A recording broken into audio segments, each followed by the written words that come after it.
Baik, selamat berjumpa kembali dengan saya. Assalamualaikum warahmatullahi wabarakatuh.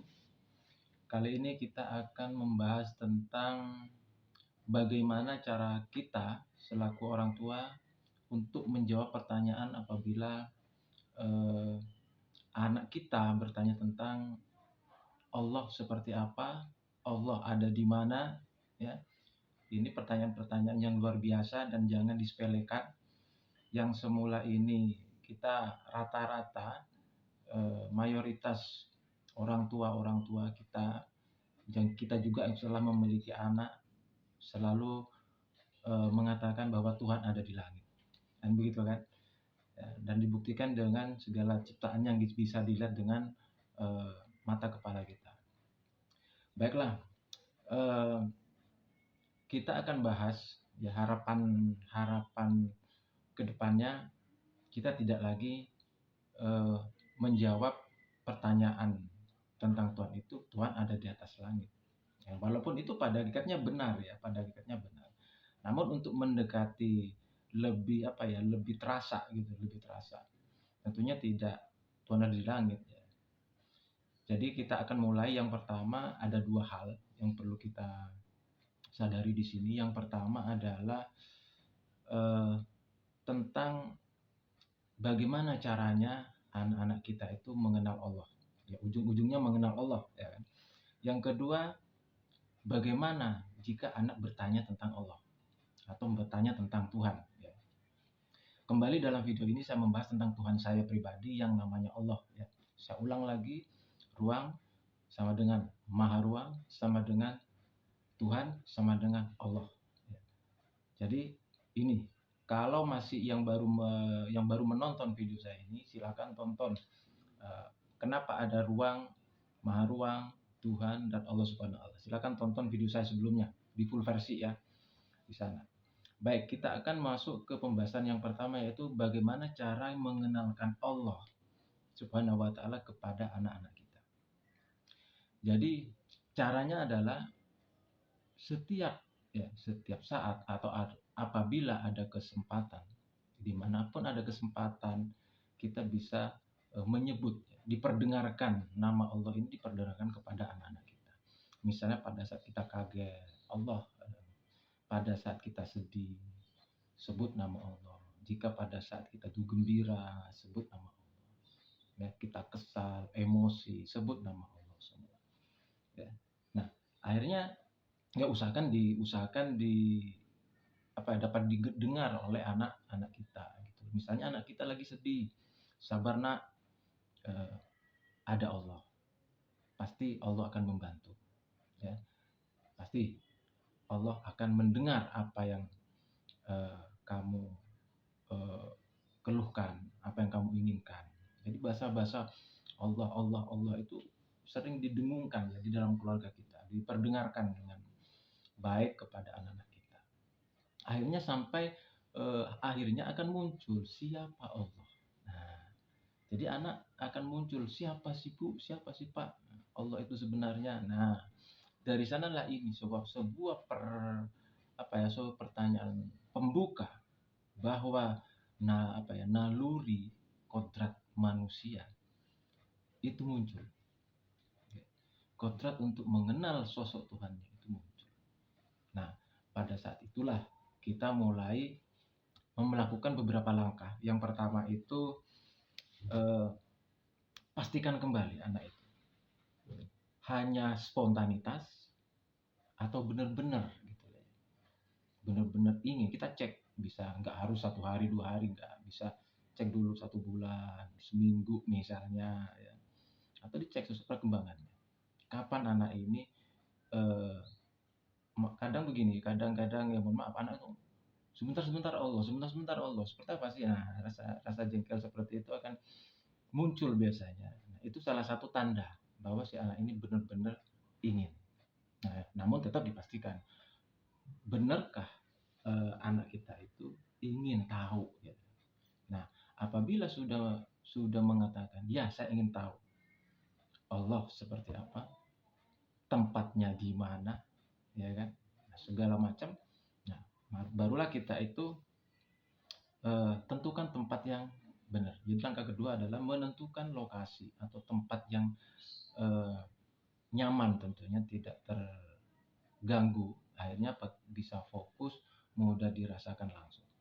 Misalnya tempat-tempat itu mungkin ya lapangan, ya, bisa lapangan, tempat terbuka sebenarnya, jangan di dalam rumah, ya.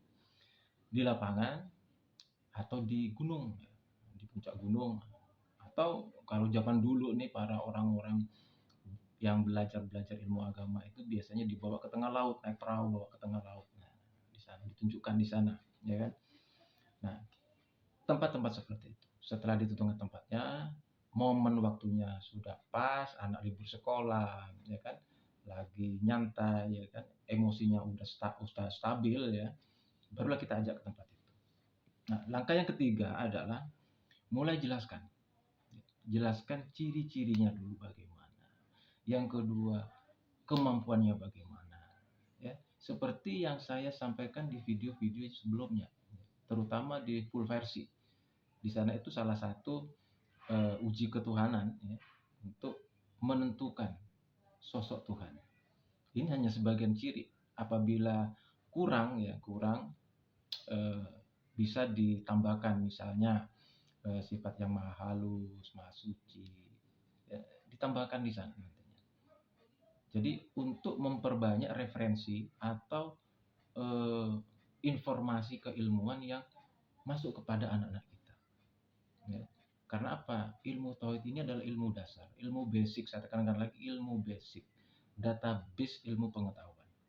Ya, ibaratnya begini, kita ingin tahu alam ini, ya kan? Atau kita ingin tahu rumah, ya, kita ingin tahu rumah seseorang.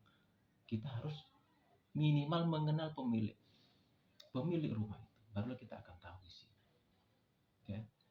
Terus Allah juga adalah ibarat tempat, ya, tempat database pengetahuan. Seperti halnya perpustakaan di sekolah. Di perpustakaan di sekolah menyediakan segala macam ilmu, buku-buku, ya, segala macam di sana. Nah, yang bisa masuk ke perpustakaan itu adalah rata-rata mayoritas orang yang eh, tahu tempat perpustakaan itu. Yang kedua, bisa masuk ke perpustakaan itu. Akhirnya apa? Mereka bisa mendapatkan ilmu. Ya, artinya apa? Ingin tahu ilmu, maka kita belajarlah kepada pemilik ilmu. Ya, apapun itu. Ya kan? Baik, setelah masuk ke ciri-ciri, ya, penjelasannya juga sampaikan dengan contoh-contohnya gitu. Ciri-cirinya, kemampuannya, ya kan? Contoh-contohnya. Masuk logika apa tidak? Nah, ini harus benar-benar. Nah, satu contoh begini. Misalnya Tuhan itu bisa melihat loh, ya kan? Silakan bahasanya terserah pengembangan dari saudara-saudara sekalian. Tuhan itu bisa maha melihat. Nah, Tuhan itu maha melihat, ya. Tuhan maha melihat. Buktinya apa? Nah, buktikan langsung. Nah, karena Tuhan itu meliputi tubuh kita. Coba lihat lihat bentuk tubuh bapak atau ibu, ya. Lihat, sama enggak Tuhan ini, nyambung enggak? Nah, ini. Terus ya, nyambung tidak? Nah, coba sekarang kamu rasakan. Kamu rasakan. Nyambung kan? Nah, setelah connect antara fisik si ibu, si anaknya juga harus masuk merasakan juga, gitu, untuk merasakan bukti bahwa bisa melihat, ya kan? Kita bisa melihat apa yang kita lakukan, bisa melihat. Satu contoh, bisa sembunyi, silakan sembunyi dari Allah ini, ya.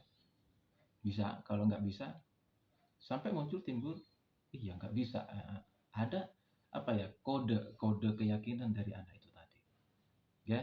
Jadi itu langkah ketiga jika anak bertanya, yaitu menjelaskan, ya, menjelaskan ciri-ciri, kemampuannya, pembuktian contohnya, ya.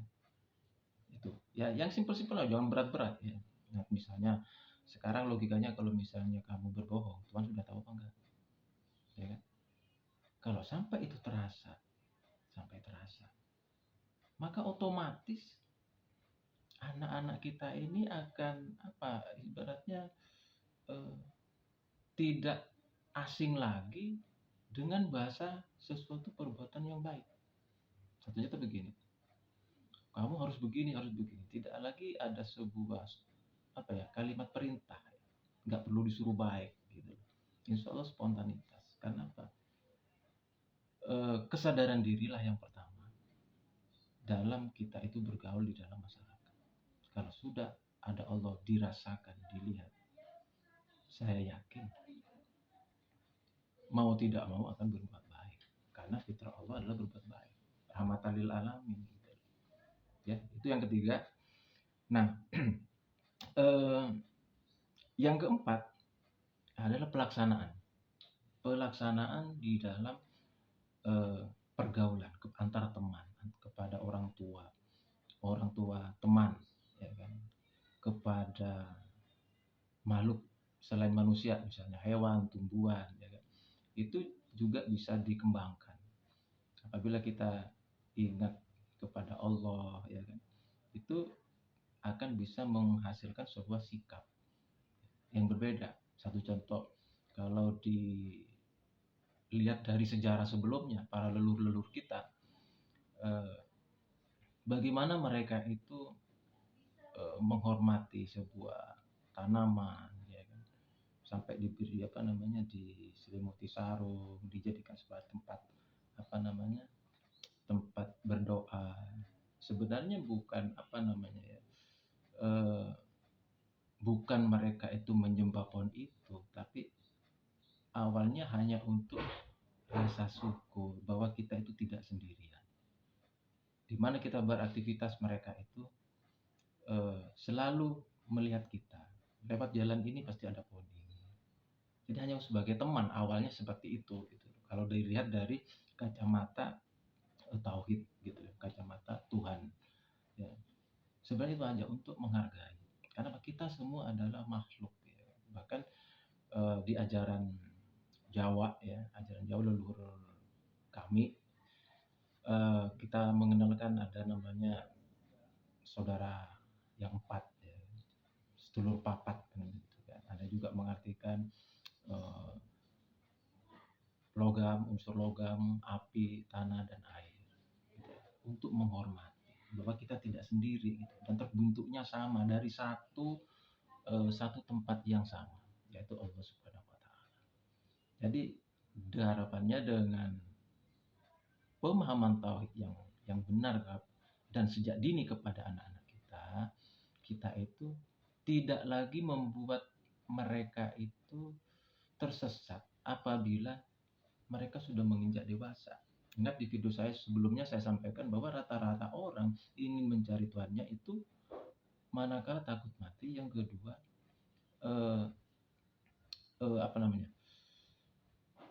rindu ingin sosok Tuhan karena mendekati usia meninggal, kan gitu kan. Hanya bingung Tuhan seperti apa, hanya mencari. Nah, pada saat mencari ini, ya, jika mereka nantinya mendapatkan ilmu yang benar, ya, atau kepada orang-orang yang tepat. Kalau misalnya bertemu dengan orang-orang yang tidak tepat, bisa-bisa bukan hanya materi yang habis, gitu. Bisa. Sebenarnya saya katakan tadi di awal juga, Tuhan itu sebenarnya simpel, nggak ribet, gitu. Tauhid itu simpel, ya. Itu jadi saya ulangi lagi. Yang pertama, cara mengenalkan Tuhan kepada anak. Yang kedua, jawaban bagaimana jika kita itu harus menjawab pada saat anak kita bertanya tentang Tuhan. Ada 5 langkah. Yang pertama, pastikan jika anak ingin tahu dulu emosinya.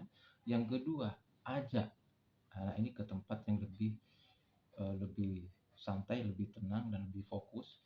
Yang ketiga, mulai jelaskan ciri-ciri, kemampuan, dan pembuktian beserta contohnya. Yang keempat, pelaksanaan dalam pergaulan, ya. Dan yang kelima adalah bagaimana nantinya kita itu lebih menghargai kepada terutama pergaulan kepada sesama makhluk. Itu yang kelima. Ya. Harapan saya dengan video ini kita akan lebih memberikan sebuah wawasan kepada anak kita, ya, pada keluarga kita, suami, anak, istri kita semua. Satu lagi, ya, jika hal-hal yang saya sebutkan tadi dilaksanakan, ya, dilaksanakan kepada anak kita, harapan saya Anda telah memberikan sebuah gudang ilmu, ya, gudang ilmu. Terlepas nanti ilmu apa yang akan mereka kuasai, terserah Allah Subhanahu wa taala. Ya, logikanya begini, ya. Kita ilustrasikan begini. Orang tua kita pernah bilang, jika ingin kita mendapatkan sebuah pekerjaan, bertemanlah dengan yang punya pekerjaan. Jika kita ingin pandai, bertemanlah dengan teman-temanmu yang pandai. Sekarang jika kita ingin mendapatkan ilmu lebih, ilmu yang belum pernah ada, ya, saya katakan, ilmu yang belum pernah ada dilihat oleh manusia dan tidak terbayangkan oleh manusia. Jawabannya hanya satu, mintalah kepada pemilik, ya, di mana tempat kita tinggal, yaitu Allah Subhanahu wa taala. Dialah sumber ilmu, ya kan? Emang ada, ya, ilmu yang belum ada dan akan ada, ya pasti ada. Satu contoh, kita cek dulu, ya, awal-awal waktu masih SD ada ilmu IPA. Di sana diceritakan tentang bagaimana penemuan roket. Awalnya dari sebuah balon yang ternyata ditiup lalu naik ke atas. Terus akhirnya muncullah pesawat. Bahkan dulu orang nggak mungkin naik ke bulan, ternyata nggak mungkin sampai ke bulan, ternyata sekarang masuk. Itu salah satu contoh. Penemuan mesin uap, itu salah satu contoh. Mengapa saya membuat contoh kepada penemu-penemu, ilmuwan-ilmuwan?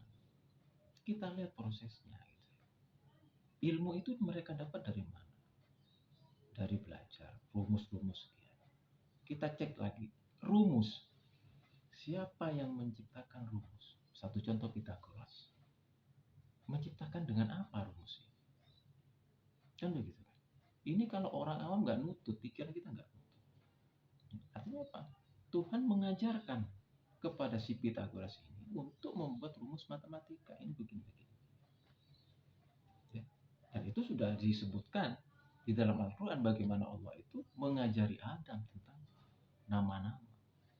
Itu prosesnya sama. Gitu. Ya. Ingat, di video saya sebelumnya saya sampaikan bahwa kita manusia itu bertuhankan satu sebenarnya. Dari mana? Ya. Dari telinga kiri. Itu nama Allah. Nah, dan dari sanalah juga disebutkan sebenarnya, dijelaskan atau diidentifikasikan, diarahkan bahwa yang memiliki telinga itu adalah sosok Adam juga. Kan manusia pertama Adam. Manusia pertama adalah Nabi Allah Adam. Kan begitu kan? Tapi mohon maaf, di beberapa versi yang lain itu Nabi Adam hidupnya 5.000 tahun. 6.000 ya, 5.000, sekitar 5.000 sampai 7.000 tahun. Ya. Itu Nabi Adam hidup. Sementara fosil, ya, fosil manusia yang ada itu ada yang puluhan ribu tahun. Bahkan di Indonesia itu ada yang puluhan ribu tahun. Nanti silakan cek di Google ya, dicek. Artinya apa?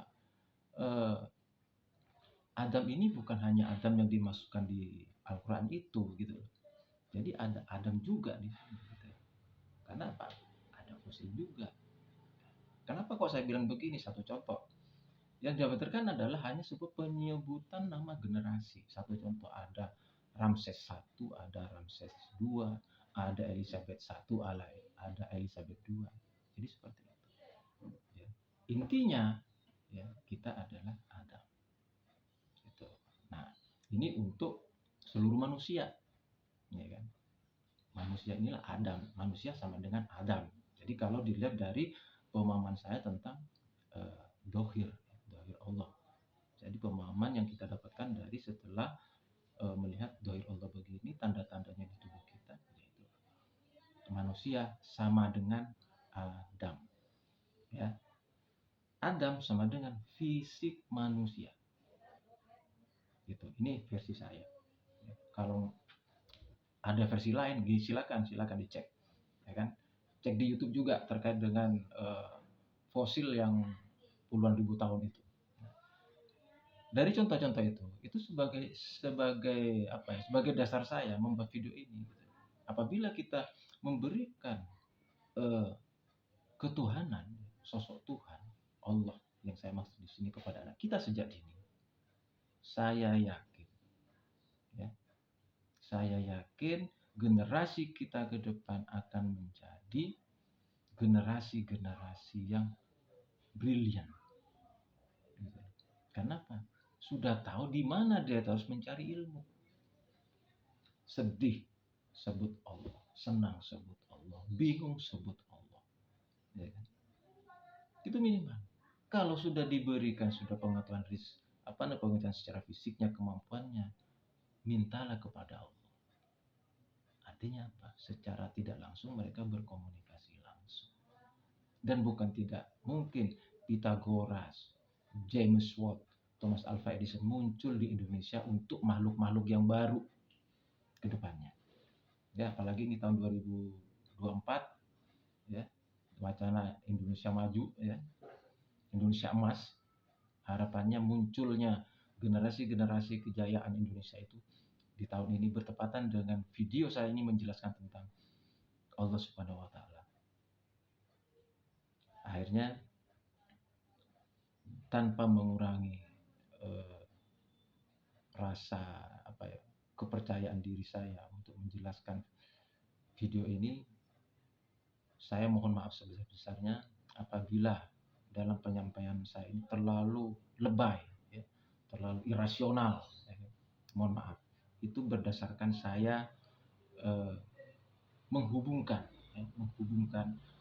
dohir Allah Subhanahu wa taala dengan kemungkinan yang akan terjadi.